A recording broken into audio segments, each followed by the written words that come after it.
तो जी हाँ दोस्तों, अपने ग्लोबल स्टार खेसारी लाल यादव फिर से आ चुका है बारिश के साथ ट्रेंडिंग में। दोस्तों बता दें कि खेसारी लाल यादव का एक टीचर रिलीज हुआ है वायरल म्यूजिक से। दोस्तों बता दें कि यह बहुत हाई लेवल का गाना है। यह गाना कब और किस यूट्यूब चैनल से रिलीज होने वाला है, आप लोगों को देंगे फुल जानकारी।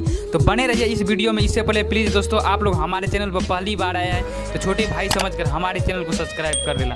दोस्तों बता दें कि आप लोगों को यह वायरल म्यूजिक पर देखने के लिए मिलेगा 9 अक्टूबर को फुल वीडियो के साथ। दोस्तों बता दें कि यह हिंदी गाना है, 2022 का बड़ा लेवल का यह हिंदी गाना है। दोस्तों बता दें कि यह 18 नंबर पर अभी ट्रेंडिंग में चल रहा है इसका टीचर। तो गाना आने के बाद यह कितना ट्रेंडिंग में चलेगा आप ही लोग अंदाजा लगा सकते हैं। तो इस गाना को गाए है आप लोगों का चहेते स्टार खेसारी लाल यादव। तो यह गाना कितने लाजवाब होगा आप लोग जानते होंगे। दोस्तों बता दें कि यह गाना को बहुत हाई लेवल पर शूट किया गया है। तो आप लोग तैयार रहिएगा 9 अक्टूबर को वायरल म्यूजिक पर देखने के लिए। तो यह एक अपडेट था। अपडेट आप लोगों को कैसा लगा कमेंट में जरूर बताइए। और हाँ मैं मिलूंगा एक अगले वीडियो में। तब तक के लिए बाय बाय, लव यू मेरे दोस्त।